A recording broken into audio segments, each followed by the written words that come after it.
जय श्री राधे कृष्णा साथियों, मैं भी कृष्णा ज्ञान सहारा चैनल में आपका स्वागत करती हूँ। कैसे हैं आप? आपके अच्छे स्वास्थ्य और सुखद जीवन की मंगल कामना करती हूँ। आपके और अपने इष्ट देवों को कोटि कोटि नमन करते हुए, बड़ों को प्रणाम करते हुए वीडियो प्रारंभ करते हैं। साथियों, आज बात कर रहे हैं महालक्ष्मी व्रत जो प्रारंभ हो रहे हैं। महालक्ष्मी व्रत जो प्रारंभ हो रहे हैं उनके पूजन की सरल विधि मैं आपको बताऊं कि यदि हम महालक्ष्मी व्रत करते हैं या नहीं भी करते हैं, लेकिन अगर हम कलश स्थापना करते हैं, यानी कि महालक्ष्मी के व्रत में कलश स्थापना का बहुत महत्व बताया गया। अगर हम कलश स्थापना करते हैं और कलश को माँ लक्ष्मी का रूप दे देते हैं, उस पर श्रीफल लगाते हैं और प्रतिदिन जो दैनिक पूजा करते हैं उस हिसाब से पूजा करते हैं, तो माता लक्ष्मी की अटूट कृपा हमारे ऊपर बरसती है और हमें धन धान्य में हमारे वृद्धि होती है, सुख सौभाग्य में वृद्धि होती है। तो आज सरल रूप से देखिए, इसमें ये नहीं कि हमने 16 दिन के व्रत अगर आप करते हैं तो व्रत के नियम है, उसमें भी ये कलश स्थापना करनी जरूरी होती है। आप कलश स्थापना करिए, एक समय सात्विक भोजन करिए, माता लक्ष्मी को भोग लगाइए। बहुत लोग करते हैं, देखिए धन किसको नहीं चाहिए, है ना? माता लक्ष्मी की कृपा किसको नहीं चाहिए? धन सबको चाहिए, माता लक्ष्मी की कृपा सबको चाहिए, सुख समृद्धि और सौभाग्य सबको चाहिए। तो इसके लिए जब इतना सब कुछ हमें चाहिए तो 16 दिन के व्रत महिलाएं करती हैं। अगर आप किसी कारणवश 16 दिन के व्रत नहीं कर पाती हैं तो उसमें आप कलश स्थापना करें, प्रतिदिन की पूजा करें, तो भी आपको पूर्ण फल की प्राप्ति होगी। लेकिन कलश स्थापना की पूर्ण विधि मैं आपको बता रही हूँ कि किस प्रकार करें, इस पर आप ध्यान दीजिएगा और उसी प्रकार से आप करिएगा। ये सामग्री मैं आपको बता रही हूँ जिससे आप बहुत सुविधा से इन महालक्ष्मी के व्रत को कर सकते हैं। आप ये देख रहे हैं कि कलश है, इसमें व्रत में कलश का विशेष महत्व है, जिसकी स्थापना की जाती है माता लक्ष्मी के स्वरूप में। कुछ हम फल लेते हैं भोग लगाने के लिए, कुछ फल हम यहाँ पर रख लेते हैं। इसके साथ साथ अष्टदल कमल बनता है जिसके ऊपर हम कलश की स्थापना करते हैं, जिसके लिए हमने चावल लिए, मैंने भी बिछाकर छोड़ दिया, आप ही के सामने बनाकर बहुत सरल विधि से बताऊंगी। भोग के लिए मखाने लिए जाते हैं और भोग के लिए पंचमेवा ली जाती है। फल ले लो, आप जो भी आप लेना चाहो, हलवा बना लो, बताशे ले लो, जो लेना चाहो आप वो ले सकते हो। इसके साथ साथ फूल लिए जाते हैं और ये देखिए 16 गांठ का धागा आपको एक वीडियो में मैंने बताया था, ये बहुत जरूरी होता है, माता लक्ष्मी के लिए बनाया जाता है। 16 गांठ का धागा 16 दिन का संकल्प हो जाता है। संकल्प कैसे लेना ये भी मैं आपको बताऊंगी। और अभी मैं आपको ये सब सामग्री दिखा रही हूँ। ये इत्र होता है, इत्र बहुत जरूरी है माता लक्ष्मी के पूजा में। कमल के फूल का विशेष महत्व, अगर कमल का फूल नहीं हो तो मेरे पास तो ये आर्टिफिशियल है, मैं यही लगा लेती हूँ, जोत बत्ती है। अब विशेष चीज क्या है ये मैं आपको दिखाना चाहती हूँ कि देखिए कुमकुम है, ये हल्दी है और ये पीला चंदन है। इन तीनों को मिक्स करके, इन तीनों को मिलाकर कलश को थोड़ा रंगा जाता है, इसके ऊपर फिर स्वास्तिक बनाया जाता है। ये मैंने मोली इसमें बांध दी है। तो ये सब करेंगे। सबसे पहले मैं अष्टकमल दल आपको बनाना दिखा रही हूँ, जरा देखिए। अष्टकमल दल आपको मैं आशा करती हूँ दिखाई दे रहा होगा। ये हमने चावल बिछा लिए हैं, मैं बिल्कुल सिंपल तरीके से आपको बताती हूँ जिससे कि आप बना सको। ये देखिए, ये एक बन गया, ठीक है ना? 2 3 4 5 6 और यहां पर हमने ज्यादा बनाया था, इसको 8 कर देंगे, ठीक है? देखिए अष्टदल कमल ये पूरा का पूरा बनकर तैयार हो गया। आशा करती हूँ आपको दिखाई दे रहा होगा, ये अष्टदल कमल हमने बनाया है, ठीक है? इसमें हम थोड़े से पुष्प डाल देते हैं, उसके ऊपर हमारी कलश की स्थापना होती है। इसमें गंगा जल पहले से डाला हुआ है। अब मैं इसको मिक्स कर रही हूँ सारे सामान को, और इसके लिए एक थोड़ी सी मैं रुई भी ले लेती हूँ। इसमें ये मैंने मिक्स कर दिया, हल्दी, कुमकुम और ये पीला चंदन। आप आसानी से देख पा रहे होंगे, हल्दी, कुमकुम और पीला चंदन मैंने मिक्स किया है। और इसके साथ में ये देखिए इसको तैयार कर रही हूँ। कलश को रंग दिया जाता है तो बहुत ही अच्छा शुभ फल देता है। कहते हैं कि माता रानी की जब स्थापना करते हैं महालक्ष्मी की तो कलश को रंग दिया जाता है।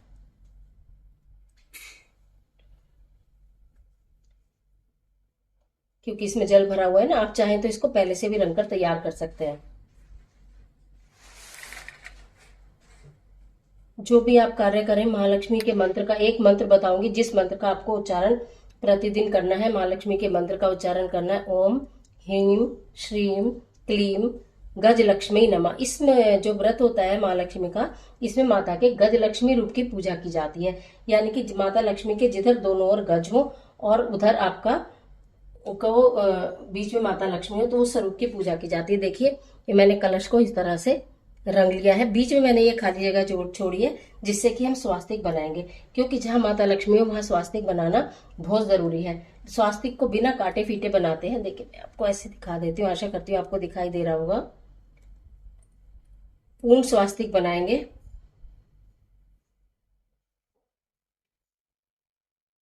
इसको हम कहीं से काटते फीटते नहीं है, और काटना फीटना चाहिए भी नहीं स्वास्तिक को। आप देख रहे हैं कि पूर्ण स्वास्तिक बन गया है।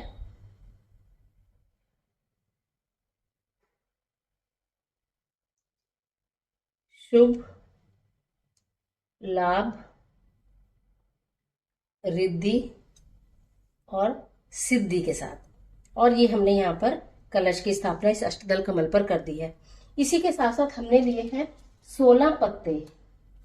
ये देखिए इस हमने लिए हैं 16 पत्ते। 16 पत्ते आम के ले सकते हैं, मैंने अशोक के लिए, आम अशोक किसी के भी ले सकते हैं। इनके ऊपर एक एक बिंदी लगाकर हम इनको भी पूजनीय बना लेते हैं। और ये देखिए मैंने बिंदी लगा दी है, सबके ऊपर बिंदी लगा दे रही हूं मैं। अब पहले से भी लगा के रख ले, मैंने इनको धो के रखा था, बिंदी नहीं लगा पाई थी। अक्सर लगा कर ही दिखाती हूँ आपको। तो इसमें आप महालक्ष्मी के मंत्र का जाप कर सकते हैं, उसमें ऐसी कोई नहीं है। आप लक्ष्मी जी की आरती इसके बाद करेंगे, बस बिल्कुल साधारण सरल पूजा विधि आपको इसलिए बता रही हूँ जिससे कि आपको महालक्ष्मी व्रत की पूर्ण फल की भी प्राप्ति हो जाए। और अगर आप निराहार नहीं रह पाते हैं तो आप बिना मतलब सात्विक भोजन करके भी आप इस व्रत को कर सकते हैं। महालक्ष्मी व्रत की बहुत महिमा है। कहा जाता है महालक्ष्मी व्रत करने से धन धान्य की प्राप्ति होती है। अगर आपका कहीं धन खो गया है या कर्जे में चला गया है या हानि हो गई है, वो भी आ जाता है। अब आपको दिखाई दे रहा होगा मैंने कलश के ऊपर ये 16 पत्ते लगाए हैं। 16 ही पत्ते लीजिएगा, 16 पत्र आपको लेने होते हैं। ये 16 पत्र लिए। और ये देखिए है नारियल। नारियल को लाल कपड़े में लपेट के ही लगाया जाता है, इसे श्रीफल कहा जाता है। ये माता लक्ष्मी का प्रिय फल है।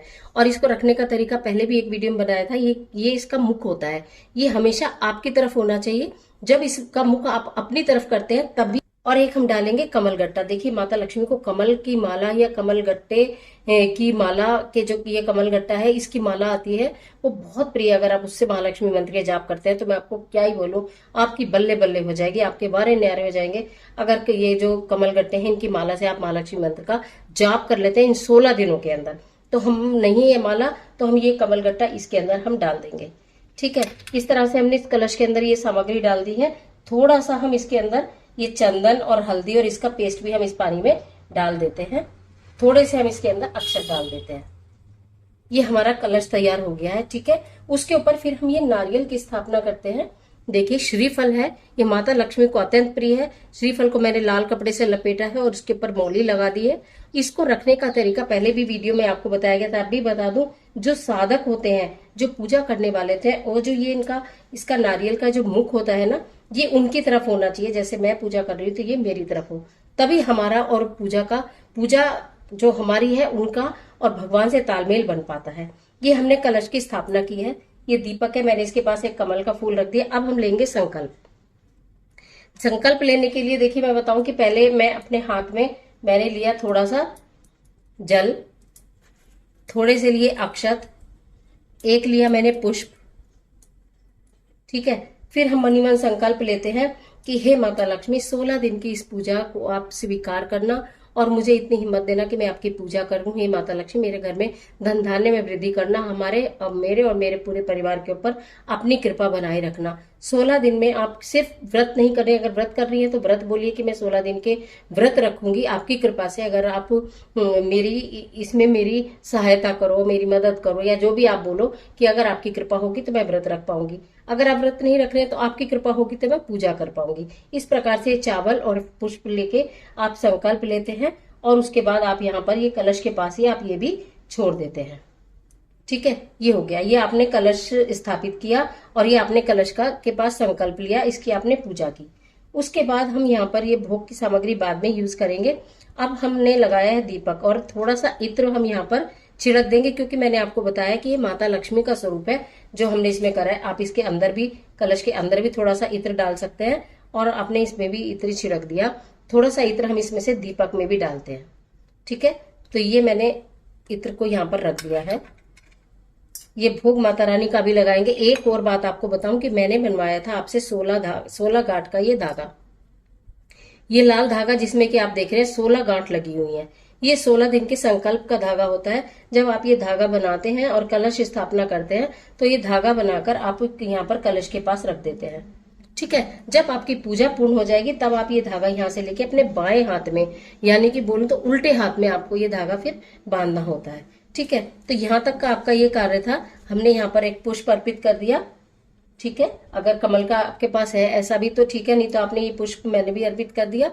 ये यहाँ पर भगवान जी का हमने पुष्प अर्पित कर दिया। ठीक है, उसके बाद अब हम यहाँ पर क्या करेंगे, दीप प्रज्वलित करने से पहले हम ये जो गरुड़ घंटी आप देख रहे हैं, गरुड़ घंटी, इसके विषय में पूरी वीडियो में आपको दिखाऊंगी। क्योंकि गरुड़ जो है इनको भगवान श्री हरिविष्णु का वाहन कहा जाता है, और कहा जाता है कि जब भी भगवान श्री हरिविष्णु और माता लक्ष्मी की पूजा हो तो गरुड़ घंटी आपके घर में जरूर होनी चाहिए। तो गरुड़ घंटी का पूजन भी किया जाता है। आप हमेशा इस बात का ध्यान रखिए, गरुड़ भगवान की यहाँ पे पूजा की जाती है और अक्षत चढ़ाए जाते हैं और पुष्प चढ़ाए जाते हैं। उसके बाद आप फिर इसको घंटी को आप उठा सकते हैं और आप इस घंटी से भगवान की पूजा कर सकते हैं। अब ये दीपक तैयार है। दीपक में हमने डाल दिया है कपूर, चूर के भी डाल सकते हैं, ये साबुत भी डाल सकते हैं। एक हमने डाला इसमें लौंग का जोड़ा। प्रतिदिन अगर आप 16 दिन ये दीप प्रज्वलित करेंगे तो 16 के 16 दिन आपको एक लौंग का जोड़ा और एक कपूर इसके अंदर डालना होगा दीपक में, और थोड़ा सा इत्र। मैंने दीपक में देखो खड़ी बाती लगाई है। ठीक है, और ये गाय का घी है, गाय का घी हो, भैंस का घी हो, तिल का तेल हो, कुछ भी लगा सकते हैं। कपूर डाला है और एक मैंने लौंग का जोड़ा डाला है। दीपक को हम प्रज्वलित करेंगे।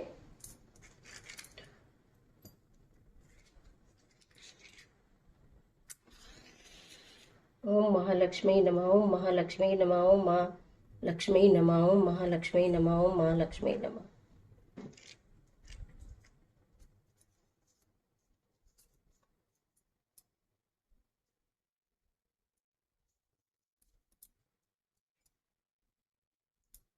श्रीम ह्रीम क्लीम गजलक्ष्मी नमः। ओम श्रीम ह्रीम क्लीम गजलक्ष्मी नमः मंत्र का 108 बार जाप करें या अनगिनत बार जाप करें। उसके बाद माता लक्ष्मी की आरती आपको इस गरुड़ घंटी से करनी है। कहा जाता है गरुड़ घंटी से अगर आरती करते हैं तो माता लक्ष्मी बहुत प्रसन्न होती है और भगवान श्री हरि विष्णु तो बहुत ही प्रसन्न होते हैं। और जहाँ भगवान श्री हरि विष्णु है माता लक्ष्मी, और जहाँ माता लक्ष्मी है भगवान श्री हरि विष्णु है। और माता लक्ष्मी की कृपा प्राप्ति के लिए महालक्ष्मी व्रत जरूर करें। और उसकी एक कथा भी है, वो कथा मैं आपको बताऊंगी। उस कथा का भी श्रवण करना हर 16 दिन बहुत जरूरी है। वो कथा मैं आपको अपने चैनल पर ही आपको नेक्स्ट वीडियोस में दिखा दूंगी। तो ये हमने पूजा की। अब हमें लगाना है भोग। तो कोई भी एक ऋतु का फल ले लेते हैं। जैसे मान लो ये सेब है तो मैंने यहाँ पर सेब चढ़ा दिया। ठीक है, उसके बाद मखाने जरूर चढ़ाए जाते हैं और ड्राई फ्रूट का भोग लगाया जाता है। जो भी आप मतलब जरूरी नहीं है कि आप इतनी जो भी चीजें आपके पास सरल तरीके से हो। सपोज आपके पास सिर्फ बताशे हैं, आप बताशे का भोग लगा दो, मिश्री का भोग लगा दो, केले का फूल लगा दो, भोग लगा दो, सेब का भोग लगा दो। जो आपके पास है, हलवा आपने बनाया है, खीर बनाई है, जो भी प्रेम से आप खिला सको, जो भी प्रेम से आप बना सको, जो बिना दुविधा के आप कर सको, जिसमें आपके मन में हलचल ना हो, बस सिर्फ प्रेम ही प्रेम हो, उस प्रकार से आप इस कार्य को कर सकते हैं। और ये इस तरह से भोग लगा के, इस भोग को जब आपने ये भोग लगा दिया उसके बाद इस प्रसाद को आप स्वयं भी ग्रहण करें और सभी को बांटें। तो 16 दिन की ये जो महालक्ष्मी की पूजा है, आप एक नियम बना लें कि मुझे संध्या समय में करना है या सुबह के समय में करना है। ये कलश स्थापना तो एक ही बार होगी, जो आपको एक ही दिन समय लगेगा। 22 तारीख में आपको बता दूं, 22 तारीख में है महालक्ष्मी पूजा और 22 तारीख से ही ये प्रारंभ करनी जरूरी है। क्योंकि अष्टमी 22 तारीख में ही प्रारंभ हो रही है और ये 6 अक्टूबर को जाके समाप्त होगी। 16 दिन की पूजा, कलश पहले दिन ही स्थापित होगा। 16 दिन तक ये सब सामग्री ऐसे ही रहेगी। भोग सिर्फ आपका बार बार परिवर्तित होगा, चेंज होगा। हर दिन आप अपना जो भी भोग लगाए, बाकी ये सब सामग्री ऐसे के ऐसे ही आपके पूजा की चौकी पर या घर के मंदिर में जहां भी कहीं हो, छोटा सा अष्टदल कमल बनाकर वहां ये स्थापना करके छोड़ दीजिएगा। भोग हर दिन कुछ ना कुछ आप जो भी लगाएंगे वही आप सब में वितरित कीजिएगा। ओम श्रीम ह्रीम क्लीम गज लक्ष्मी नमः मंत्र का आप जाप करिएगा और उसके पश्चात आरती करिएगा गरुड़ घंटी के साथ। और ये दीपक जलाएंगे। दीपक के साथ आपके कपूर होगा और एक लौंग का जोड़ा होगा। जब 16 दिन की पूजा पूर्ण हो जाएगी उसके बाद अगर आपके दीपक में ये लौंग बचती हैं, हो सकता है ये लौंग आपके दीपक में बचे, वैसे आमतौर पर पूरा जल जाता है, लेकिन फिर भी अगर कभी बचे तो आप उनको रखते रहिएगा। 16 दिन के बाद थोड़ा कपूर डालकर सारी लौंग आप एक साथ जला दीजिएगा। तो ये महालक्ष्मी व्रत की सरल पूजन विधि थी, बिल्कुल सरल से सरलतम पूजन विधि थी। और ये देखिए, मैं अभी मेरे थोड़ा दिमाग से निकल गया, ये मैंने 16 पत्ते ये लगा कर रखे हैं। तो आप जब स्थापना करेंगे तो ये 16 पत्ते कलश में जरूर लगा दीजिएगा। क्योंकि अभी तो मैं आपको दिखा ही रही हूँ। पूर्ण पूजा तो जब मंदिर में घर के करूंगी ना तो तब कुछ नहीं रह जाएगा। तो ये आप इनमें 16 पत्ते, 16 गिनती के पत्ते हैं। ये आपने देखा होगा सब पे बिंदी लगी है चंदन कुमकुम की। 16 पत्ते ही लगाने हैं और ये 16 पत्ते लगाकर आपको इस तरह से कलश स्थापित कर देना है। 16 ही पत्ते लगाइएगा। देखिए आम के लीजिएगा या अशोक के लीजिएगा, लेकिन 16 ही पत्ते लगाने हैं। 16 पत्ते लगाकर आप इस तरह से ये पूजा कर लीजिएगा। आशा करती हूँ महालक्ष्मी व्रत की जो सरलतम पूजा विधि है वो मैंने आपको बताई है। सरल से सरल पूजा विधि आपको बताई है। व्रत करें या ना करें, लेकिन कलश स्थापना कर लें और नित्य प्रति मंत्र का जाप करें और आरती करें और कुछ भी आपको नहीं करना, लेकिन आपको अत्यंत सुखों की प्राप्ति होगी। यानी कि सांसारिक सुख आपको अत्यंत प्राप्त होंगे। धन हानि अगर हो गई है तो आपके पास प्रचुर मात्रा में धन आएगा, आकस्मिक धन आएगा और कभी भी आपके घर में दुख और दरिद्रता नहीं रहेगी। तो आज के लिए इतना, इजाजत दीजिए। आशा करती हूँ वीडियो आपके लिए बहुत उपयोगी साबित होगी। मिलती हूँ एक और जबरदस्त वीडियो के साथ। तब तक हंसते रहिए, मुस्कुराते रहिए, अपना और अपनों का ख्याल कीजिए। वीडियो अच्छी लगे तो लाइक कीजिए, जितना चाहे अपने फ्रेंड के साथ शेयर कीजिए और कमेंट बॉक्स में ओम श्री लक्ष्मी नमः लिखना बिल्कुल मत भूलिए। ईश्वर आपकी मदद करे।